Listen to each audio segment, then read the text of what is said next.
Hi അസ്സലാമു അലൈക്കും. വീണ്ടും അടിപൊളിയായിട്ടുള്ള കിച്ചൺ ടിപ്സുമായിട്ടാണ് ഇന്ന് വന്നിട്ടുള്ളത്. കഴിഞ്ഞ വീഡിയോക്കൊക്കെ നല്ല അടിപൊളിയായിട്ടുള്ള കമൻറ്റ്സ് തന്നെയാണ് കേട്ടോ കിട്ടിയിട്ടുള്ളത്. ഇതുവരെ നിങ്ങൾ ചെയ്ത എല്ലാ സപ്പോർട്ടിനും ഒരുപാട് താങ്ക്സ് ഉണ്ട്. ഇനിയും സപ്പോർട്ട് ചെയ്യുക, വീഡിയോ ഫുള്ളായിട്ട് കണ്ടു നോക്കുക. ഞാനിടുന്ന വീഡിയോസ് നിങ്ങൾക്ക് ഇഷ്ടമാവുന്നുണ്ടെങ്കിൽ ലൈക്ക് ചെയ്യാനും ഷെയർ ചെയ്യാനും സബ്സ്ക്രൈബ് ചെയ്ത് സപ്പോർട്ട് ചെയ്യാനും മറക്കരുതേ.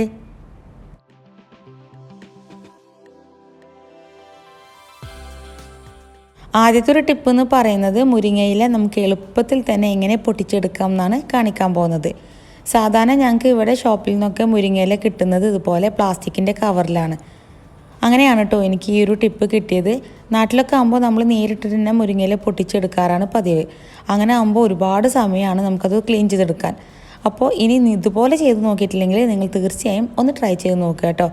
എപ്പോഴാണെങ്കിലും മുരിങ്ങയില പൊട്ടിച്ചെടുത്തിട്ടുണ്ടെങ്കിൽ അത് ഇതുപോലെ ഒരു കവറിലാക്കിയതിന് ശേഷം നമ്മൾ ഫ്രിഡ്ജിലേക്ക് വെക്കുക. പിറ്റേ ദിവസം എടുത്തിട്ട് ഇതുപോലെ ഒന്ന് ജസ്റ്റ് ഒന്ന് കുലുക്കി കൊടുക്കുകയാണെങ്കിൽ നമുക്ക് ഒരുപാട് ഇലകൾ ആ ഒരു കവറിൽ തന്നെ കൊഴിഞ്ഞ് കിടക്കുന്നുണ്ടാവും. അപ്പോൾ നമുക്ക് ആ ഒരു ഇലകൾ എടുക്കാൻ വളരെ എളുപ്പമാണ്. പിന്നെ ഇതിൻ്റെ നാര് ജസ്റ്റ് ഒന്ന് എടുത്ത് കളഞ്ഞാൽ മതി. അപ്പോൾ ഒട്ടും ഇലകൾ വീണിട്ടില്ല എന്നുണ്ടെങ്കിൽ ഇതുപോലെ ഒന്ന് കൊട്ടി കൊടുത്താൽ മതി കേട്ടോ. അപ്പോൾ ഫ്രിഡ്ജിൽ നിന്ന് എടുത്ത് ഒന്ന് പുറത്തേക്ക് വെച്ചതിന് ശേഷമാണ് ഞാൻ ഇതുപോലെ ഒന്ന് കൊട്ടി കൊടുത്തിട്ടുള്ളത്. കണ്ടോ, നല്ല എളുപ്പത്തിൽ തന്നെ നമുക്ക് ഇത് ചെയ്തെടുക്കാൻ പറ്റും. സാധാരണ നമുക്ക് മുരിങ്ങയില കഴിക്കാൻ എല്ലാവർക്കും ഇഷ്ടമാണ്, പക്ഷെ അത് പൊട്ടിച്ചെടുക്കാനാണ് പണി. അപ്പോൾ ഇത് വളരെ എളുപ്പത്തിൽ തന്നെ നമുക്ക് വീട്ടിൽ ഇതുപോലെ ചെയ്ത് നോക്കാം കേട്ടോ. അപ്പോൾ ഏത് പ്ലാസ്റ്റിക്കിൻ്റെ കവറിലായാലും കുഴപ്പമൊന്നുമില്ല, നമുക്കിതുപോലെ കെട്ടി വെക്കാം. ഇനി ബാക്കിയുള്ളത് ഞാൻ ഇതുപോലെ തന്നെ കവറിൽ കെട്ടിയിട്ട് ഇനി നാളെയാണ് എടുക്കുള്ളൂ. അപ്പോൾ ഇതുപോലെ തന്നെ വീണ്ടും നാളെ ഒന്ന് കുലുക്കി കൊടുക്കുക. അപ്പോൾ അതുപോലെ നമുക്ക് കിട്ടും. അതോടൊപ്പം തന്നെ ഈ ഒരു കവറിൽ ഇന്നലെ എടുത്ത് വെച്ചതാണ് കേട്ടോ. ഇത് ഓൾറെഡി കുറേ ഇതിൽ വീണ് കിടക്കുന്നുണ്ട്. ജസ്റ്റ് ഞാൻ ഒന്നുകൂടെ ഒന്ന് കുലുക്കി കൊടുക്കുകയാണ്. കണ്ടോ, ഒരുപാട് ഇലകൾ ഇതിൽ തന്നെ വീണ് കിടക്കുന്നുണ്ട്. ഇതാവുമ്പോൾ നമുക്ക് 1-2 സെക്കൻഡ് ഇതിന്മേൽ ടൈം സ്പെൻഡ് ചെയ്താൽ മതി. എളുപ്പത്തിൽ തന്നെ നമുക്കിത് പൊട്ടിച്ചെടുക്കാം. ഇതുപോലെ കിട്ടുന്ന റബ്ബർ ബാൻഡും അതുപോലെ തന്നെ ചാക്കുനൂലൊക്കെ സൂക്ഷിച്ച് വെക്കുകയാണെങ്കിൽ നമുക്ക് വീണ്ടും ഇത് യൂസ് ചെയ്യാൻ പറ്റും കേട്ടോ. ഇപ്പോൾ എന്തെങ്കിലുമൊക്കെ സാധനങ്ങൾ പൊട്ടിച്ച് വെക്കുകയാണെങ്കിൽ അത് നമുക്ക് റബ്ബർ ബാൻഡ് ഇട്ട് കെട്ടി വെക്കുകയോ അങ്ങനെയൊക്കെ ചെയ്യാൻ പറ്റും. നമ്മൾ വീട്ടിലുള്ള കുഞ്ഞു കുഞ്ഞു സാധനങ്ങൾ നമ്മൾ തന്നെ സൂക്ഷിച്ച് വെക്കുകയാണെങ്കിൽ നമുക്കത് വീണ്ടും നല്ല രീതിയിൽ യൂസ് ചെയ്യാം. ഒരുപാട് പൈസ കൊടുത്ത് ഓർഗനൈസേഴ്സ് വാങ്ങിക്കുന്നതിന് പകരം ഇതുപോലെയൊക്കെ ഒന്ന് ട്രൈ ചെയ്ത് നോക്കുക.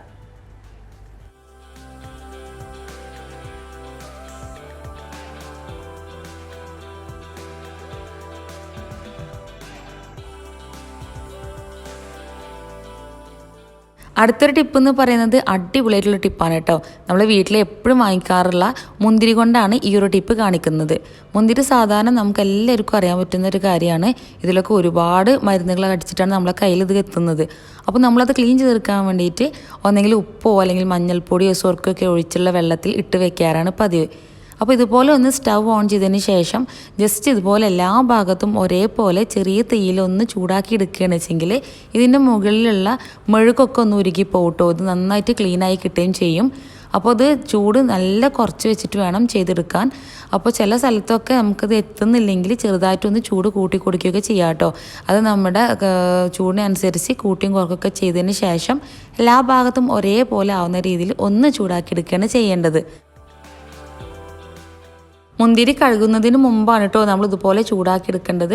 അപ്പോൾ ഞാൻ ഇതുപോലെ ഒന്ന് പിടിച്ചതിന് ശേഷമാണ് ചൂടാക്കി എടുക്കുന്നത്. ഓരോ ഭാഗം ചൂടാകുമ്പോൾ ഇതിൽ നിന്ന് ചിലപ്പോൾ മുന്തിരികളൊക്കെ അടർന്ന് വീഴും. അപ്പോൾ അതെല്ലാം നമുക്ക് എടുത്തു വയ്ക്കാം. അതുപോലെ തന്നെ എല്ലാ ഭാഗത്തും ഇതൊന്ന് ചൂടായി കഴിഞ്ഞിട്ടുണ്ടെങ്കിൽ നന്നായിട്ട് ഒരു തുണിയോ അല്ലെങ്കിൽ ഒരു ടിഷ്യൂ വെച്ച് നമുക്കിത് തുടച്ചെടുക്കാം.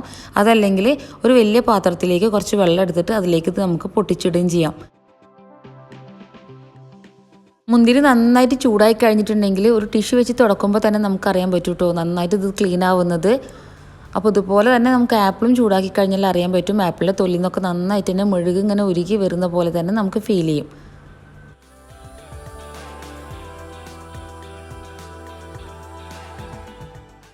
ചില സമയത്ത് നമ്മളെ വീട്ടിൽ കിട്ടുന്ന മുന്തിരി ഭയങ്കര പുളിയായിരിക്കും.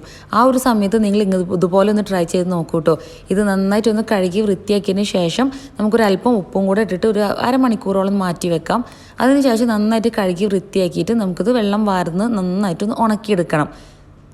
അപ്പോൾ നല്ല പുളിയുള്ള മുന്തിരിയൊക്കെ കിട്ടുകയാണെങ്കിൽ സാധാരണ നമ്മളത് കുറച്ച് മധുരമൊക്കെ ഇട്ടിട്ട് ജ്യൂസ് അടിച്ചെടുക്കാറല്ലേ പതിവ്.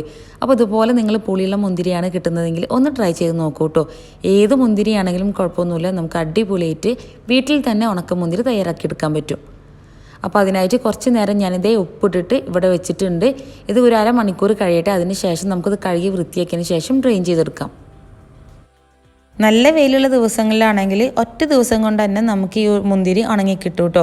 ഇപ്പോൾ UAE ക്ലൈമറ്റ് വളരെ മോശമാണ്, പിന്നെ നല്ല പൊടിയുള്ള സമയമാണ്. അതുകൊണ്ട് തന്നെ എനിക്ക് 2 ദിവസം പിടിച്ചിട്ടോ അത് ഉണങ്ങി കിട്ടാൻ. അപ്പോൾ നിങ്ങളും ഇതുപോലെ ട്രൈ ചെയ്തിട്ടില്ലെങ്കിൽ തീർച്ചയായും ഒന്ന് ട്രൈ ചെയ്ത് നോക്കുക. ഞാനിടുന്ന വീഡിയോസ് നിങ്ങൾക്ക് ഇഷ്ടമാവുന്നുണ്ടെങ്കിൽ ലൈക്ക് ചെയ്യാനും ഷെയർ ചെയ്യാനും സബ്സ്ക്രൈബ് ചെയ്ത് സപ്പോർട്ട് ചെയ്യാനും മറക്കരുതേ.